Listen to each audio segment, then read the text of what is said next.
Our group looked at Chapter 3, The Hidden Origins of Slavery.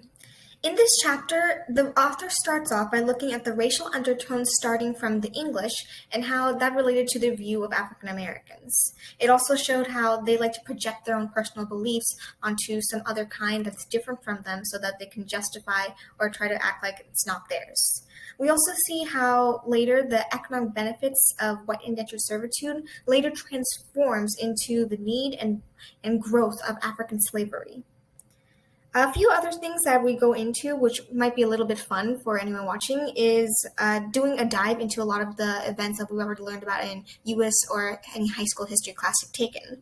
We also see a parallel to The Tempest, a Shakespearean play. If any of you like that, that would be probably your most favorite section, and a colleague of mine will go over that in Section 3.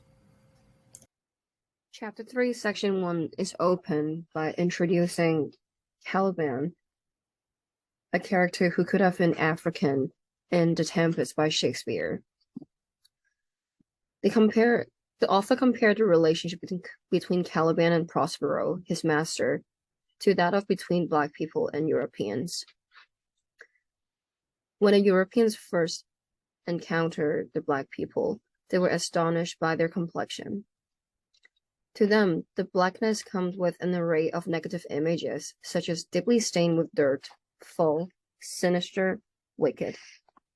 On the other hand, their own skin color, whiteness, symbolizes purity, innocence, and goodness. They also see Black people as culturally inferior. There have been travel reports that described Africans as people of beastly living, without a god, law, or religion. They believe that Black people's complexion make them devils incarnate. And they were allegedly said to be cannibals, just as the English would eat beef or mutton. The English colonists in the Virginia wilderness felt the need to suppress the African people. A historian, however, famously claims that the English urgency to destroy reflects a hidden and rejected instinctual part of human nature, a nature in which they projected onto Black people. He wrote, "Chain him, either chain him or expel his black shape from our midst, before we realize that he's ourselves." Below is a short section from a memoir by a slave who bought himself freedom.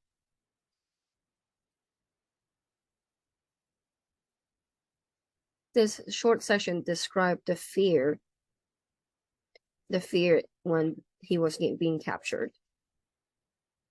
Black people sold to Virginia were tasked with the same thing as white servants. Also, they did not serve as slaves, but they were bound by contracts to serve a master from 4 to 7 years in order to repay the expense of their passage. For a very long time, Africans remain a very small population of the workforce. It increases very slowly. In 1675, Black people total only 5% of the population, which is only 1,600 among 32,000 people. Both white slaves and Black slaves were subjected under inhumane treatment.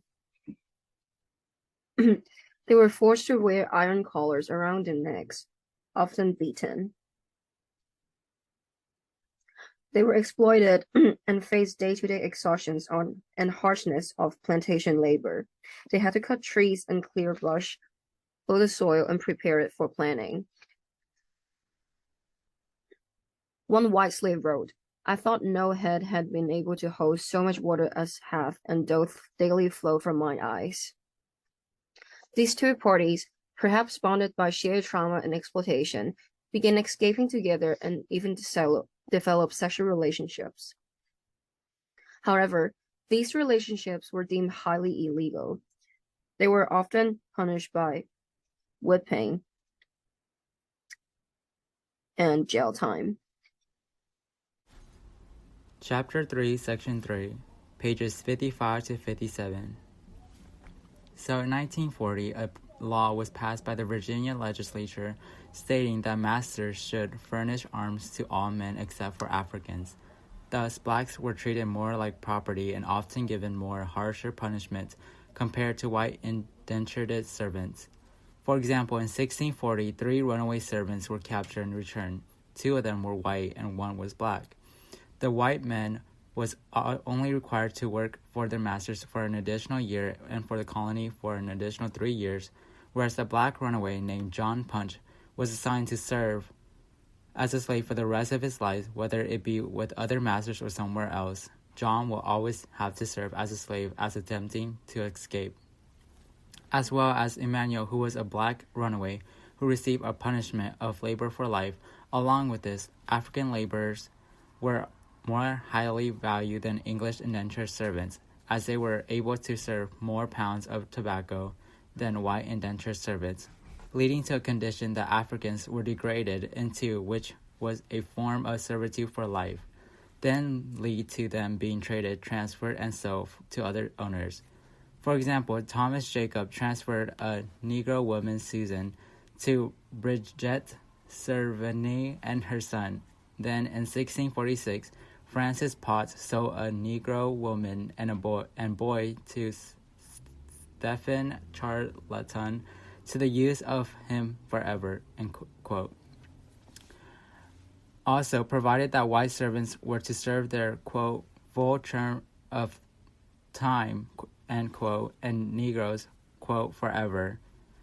Eventually, in 1661, the Virginia Assembly formed a law that defined a slave as property, a part of the owner's estate, which made slavery de jure that required Africans to serve for life if they cannot satisfy by additional time.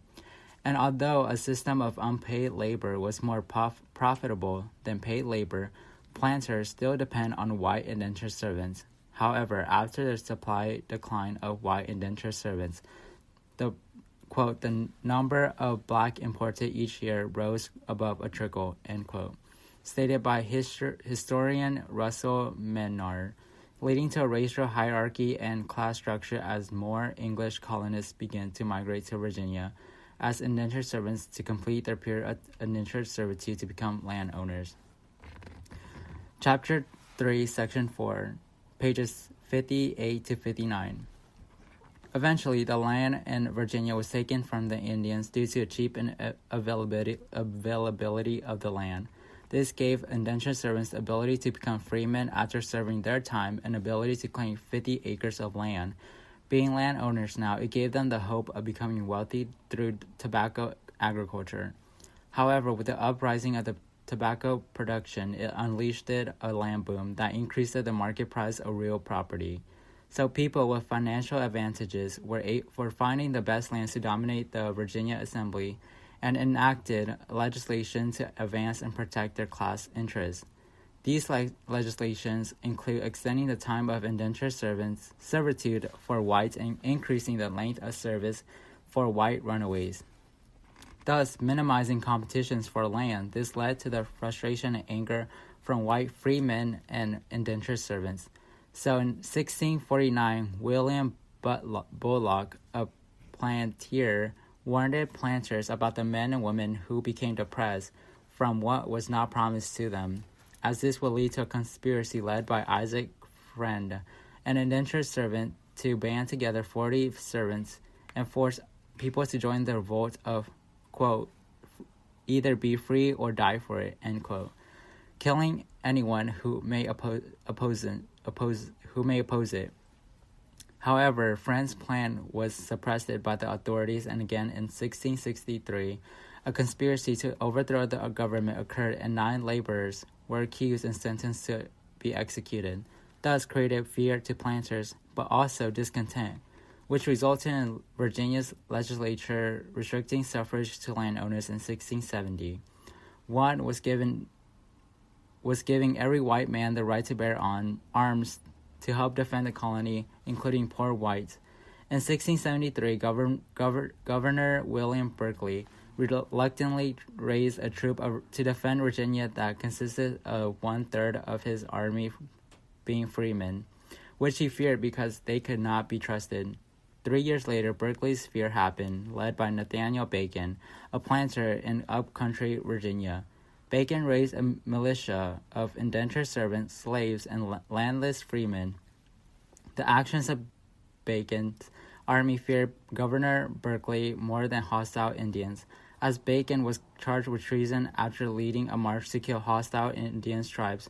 However, Bacon retaliated by marching 500 armed men to the seat of government in Virginia, Jamestown.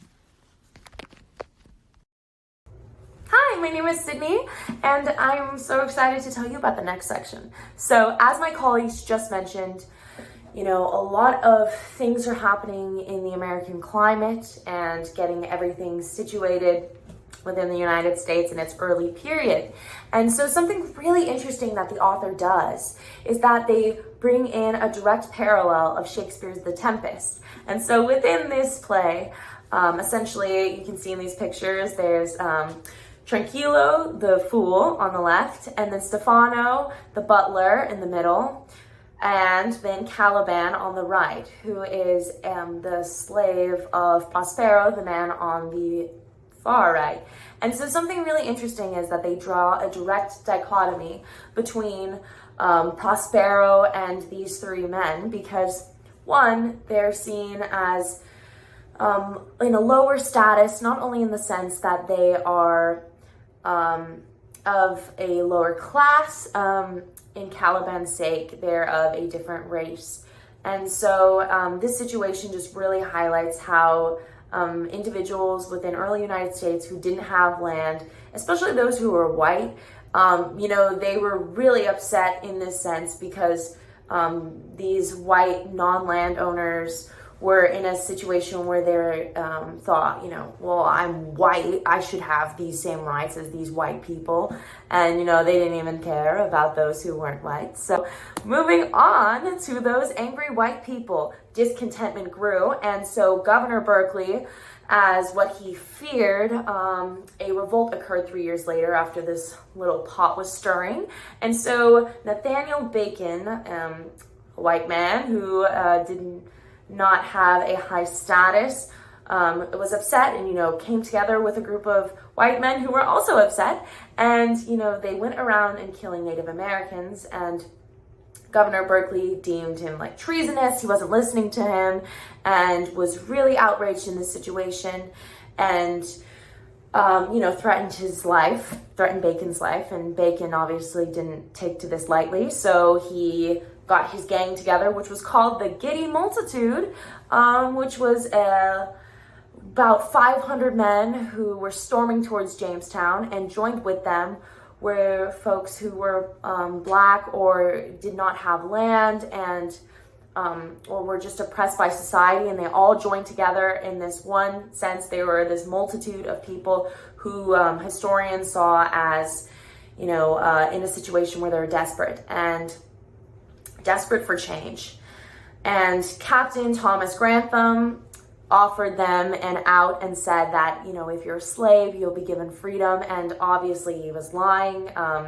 He then went ahead and either killed or captured these people who surrendered themselves and thinking that they could listen to this promise. And those who did not were given the same fate. And so this Giddy Multitude was essentially cut off, and a historian regarded this as the largest, American revolt, which was really interesting, a revolution in this sense, and so a rebellion. And white planters after this were just faced with the decision of thinking, well, I don't have land, and they're like a serf in this society. So they ultimately thought, well, we could exploit slaves from Africa who did not have the same right as white people did in the United States, and they went ahead and imported more slaves so that the slaves can take these positions of planters, and that they had currently the white people without land, and ended up an influx of importing slaves. So as I have these lists of numbers here, 20% of the household population in Surry County was slaves in 1674, and then by 1694, nearly half the population in Surrey County were slaves. And so this is just upsetting, and obviously this grows exponentially, and 40% of all people were slaves in 1750 within the US. And so obviously people wanted to limit these powers that the slaves had because they were almost going to outnumber the white population. And so within this, they put heavy structures on whether or not they could have certain freedoms like assembly, anything to prevent revolts. And so within 1662, freedom or enslavement was dependent on the condition of the mother, which just meant if she was white or not.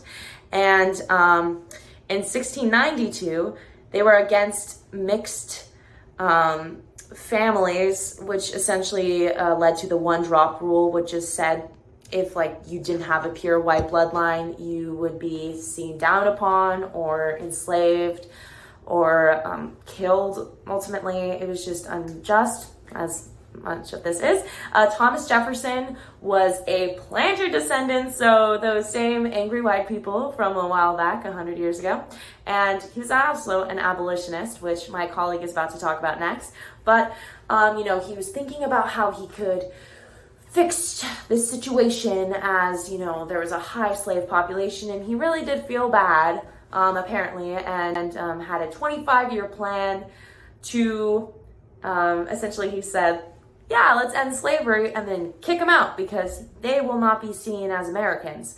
So it was a expatriation. And so the issue was that he figured slaves were worth $600 million.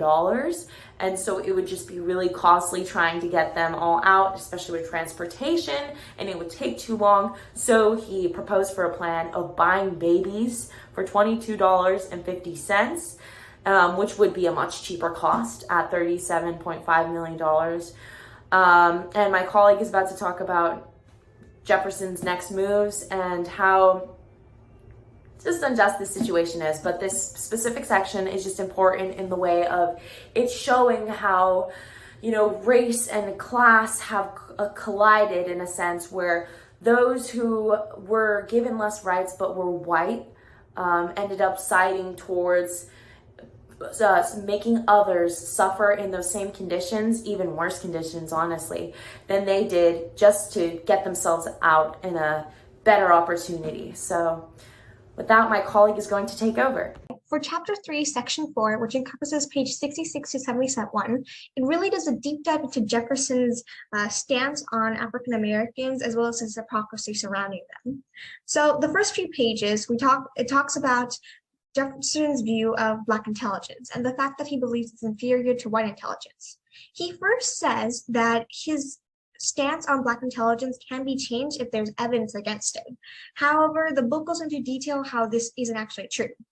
First, they talk about Phillis Wheatley, an African-American poet who wrote about religion and morality, especially surrounding the word freedom. She herself can actually talk about freedom since she lives through the reality of her freedom being stripped away from her and her being bondage in the Americas. This is more than the philosophical backgrounds of most Americans and their grasp on freedom. However, Jefferson says that her intelligence is so inferior because she's African American that she doesn't even deserve criticism or look at her work. The next person we look into is Benjamin Banneker. He is a really renowned mathematician who wrote an almanac. This almanac is going to be published, and because it's being published, it's been known by the public to be worthy of whatever intelligence or things that were written on the almanac. However, Banneker knew that Jefferson was going to say something against him. So Banneker, to prove him wrong, sent the original almanac, which was written in his own handwriting, to Jefferson to say that, yes, I did do this work. Jefferson claimed publicly that, sure, yeah, you did the work. However, in private and some letters he wrote, he said that Banneker was a common person or stature, meaning his intelligence was inferior to a normal person, and that the person who must have actually wrote the almanac was Andrew Ellicott, a white man living next door. By saying this, he basically said that Banneker couldn't possibly have written it, and his intelligence was being questioned by Jefferson. This is actually very hypocritical of Jefferson, since this is good evidence that Black intelligence not being inferior to white intelligence. However, because of his refusal to look at the evidence and his ignorance about it, he would never change his stance. Another one of Jefferson's opinions about Black culture, about the Black race, was about biracial children or mulattoes, which are Black and white racial children. First, he said that Black men must be a libidinous race, and that because they want the white men so much, they're going to ruin the racial purity, dignity, and beauty of it by either raping them or by making so many mixed children that it would rupture the borders of the caste, or just make the society crumble because of his fear of slave revolts. Because these mixed children aren't known as white, they're known as Black. However, this view of Black white biracial children is very hypocritical of him, because a famous story of his is that he had children with a concubine named Sally.